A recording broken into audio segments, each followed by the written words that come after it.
Hello aspirant, welcome to G spire. आज हम लोग द हिंदू ई पेपर का क्विज करेंगे 9 फरवरी 2025 के लिए। पहला प्रश्न है, what is the percentage difference between the vote share of BJP and Aam Aadmi party in the Delhi assembly election. तो दिल्ली विधानसभा चुनाव में बीजेपी और आप के वोट शेयर के बीच प्रतिशत अंतर क्या है?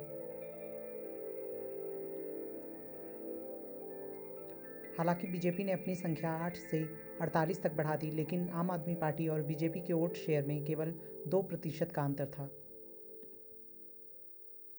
दूसरा प्रश्न, पूर्व आम आदमी पार्टी परिवहन मंत्री कौन हैं जिन्होंने बीजेपी में शामिल होकर बिजवासन सीट जीती? आम आदमी पार्टी सरकार में परिवहन मंत्री कैलाश गहलोत ने 2024 में बीजेपी में शामिल होकर बिजवासन से जीत हासिल की। तीसरा प्रश्न, मोहन मांझी सरकार ने उड़ीसा में सरकारी कर्मचारियों के लिए यूपीएस के कार्यान्वयन की घोषणा की है। यूपीएस का पूरा नाम क्या है?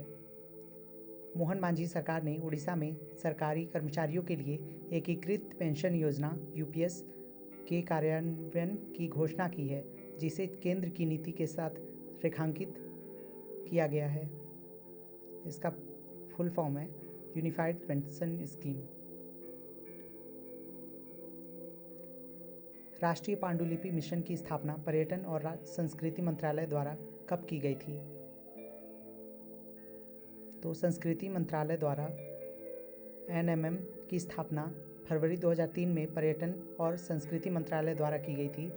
अपने कार्यक्रम और जनादेश में एक अनूठा प्रोजेक्ट मिशन भारत की विशाल पांडुलिपि संपत्ति को उजागर करने और संरक्षित करने का प्रयास करता है।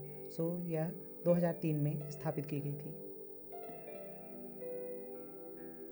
बीजेपी दिल्ली में कितने वर्षों बाद सत्ता में वापस आई है? तो यह 26 वर्षों बाद हुआ है। दिल्ली में आम आदमी पार्टी हार गई और भारतीय जनता पार्टी ने 26 वर्षों के बाद राष्ट्रीय राजधानी में सत्ता में प्रवेश किया। यह जीत मोदी सरकार की राजनीतिक शक्ति को बहाल करती है, जो लोकसभा चुनाव के बाद कमजोर हुई थी। यह इस राष्ट्रीय प्रभाव का केवल एक छोटा सा हिस्सा है। Who is the prime minister of Lebanon? Lebanon के प्रधानमंत्री कौन हैं? लेबनान ने शनिवार को 2022 के बाद अपना पहला पूर्ण विकसित सरकार बनाई, जिसका नेतृत्व प्रधानमंत्री नवाब सलाम कर रहे हैं। 24 सदस्यीय कैबिनेट, जो ईसाई और मुस्लिम संप्रदायों के बीच समान रूप से विभाजित है, कई हफ्तों की बातचीत के बाद बनाई गई। तो लेबनान के प्रधानमंत्री का नाम है नवाब सलाम।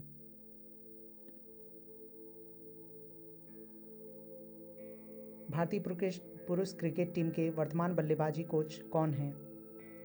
बैटिंग कोच सितांशु कोटक ने नागपुर में भारत की जल्दी विकेट खोने को ज़्यादा महत्व नहीं दिया। गिल, श्रेयस और अक्षर ने वास्तव में अच्छा बल्लेबाजी की। आप कुछ विकेट खोने वाले हैं, चाहे यह ओपनर हो या मध्यक्रम, ऐसा कहना था सितांशु कोटक, जो कि अभी वर्तमान में बल्लेबाजी कोच हैं। अमेरिकी राष्ट्रपति डोनाल्ड ट्रंप ने अपने नवीनतम कार्यकारी आदेश में किस देश के लिए 440 मिलियन की वित्तीय सहायता काटी है? तो यह साउथ अफ्रीका के लिए है। राष्ट्रपति डोनाल्ड ट्रंप ने दक्षिण अफ्रीका को अमेरिकी वित्तीय सहायता में कटौती करने के लिए एक कार्यकारी आदेश पर हस्ताक्षर किए। व्हाइट हाउस ने शुक्रवार को कहा, वाशिंगटन के सहयोगी इजराइल के खिलाफ अंतर्राष्ट्रीय न्यायालय में अपनी भूमि नीति और उसके नरसंहार मामले की अस्वीकृति का हवाला देते हुए। मिल्कीपुर से चुनाव लड़ रहे भाजपा उम्मीदवार ने उपचुनाव में कितने मतों से जीत हासिल की?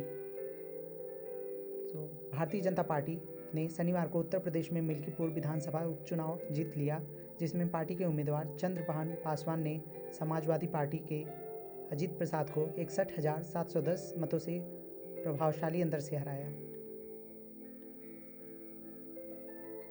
दिल्ली के पूर्व उप मुख्यमंत्री मनीष सिसोदिया को जंगपुरा निर्वाचन क्षेत्र से किसने हराया? शिक्षा मंत्री मनीष सिसोदिया भाजपा के तरविंदर सिंह से 675 मतों से हार गए थे।